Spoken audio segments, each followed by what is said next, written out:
vanité, vanitifère, la foire aux vanités. C'est le mot à la mode cette semaine. Je vais vous dire pourquoi. D'abord, une chose. Je parle avec Alain Duhamel qui quitte son édito du matin pour RTL, pour le faire toujours sur RTL, le soir à 18h30, il faut y aller.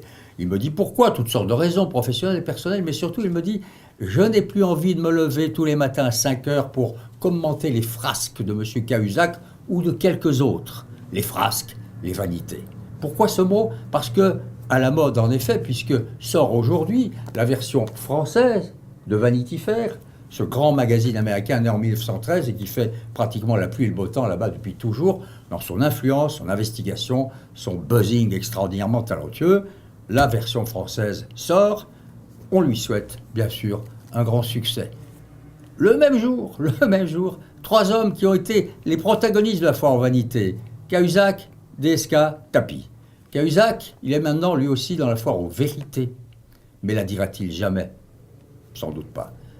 Tapi, il est en garde à vue face à une vérité qu'il ne dira sans doute jamais non plus, mais on la connaîtra peut-être un jour. Quant à DSK, qui ne dira jamais la vérité sur ce qui lui est arrivé, il retrouve d'une certaine manière, non pas la vanité, mais tout de même, il est là, en public, et il s'exprime. C'est peut-être lui qui a tourné le mieux la page. Aux États-Unis, ce terme, bien connu, pourrait peut-être être utilisé par rapport à ce qui se passe en ce moment à la Maison-Blanche, autour d'Obama, dont le deuxième mandat ne marche pas tellement bien, et dont la vanité, s'il en a une, je ne sais pas, tout homme politique en a, est rabotée par l'humiliation de cet espion qui se balade de Hong Kong en Russie et qui a dévoilé le scandale, ou en tout cas l'organisation d'écoutes systématiques dans le monde entier.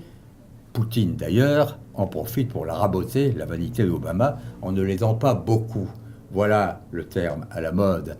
Et pourtant, il existe depuis 1846. C'est Thackeray qui a écrit un roman qui s'appelait Vanity Fair. Alors, cette fracassante affaire, ces affaires, seront-elles commentées par Duhamel le soir de la même manière que le matin? Peut-être pas. Peut-être qu'il y ajoutera un sourire, plus d'humour, car il en a, Duhamel.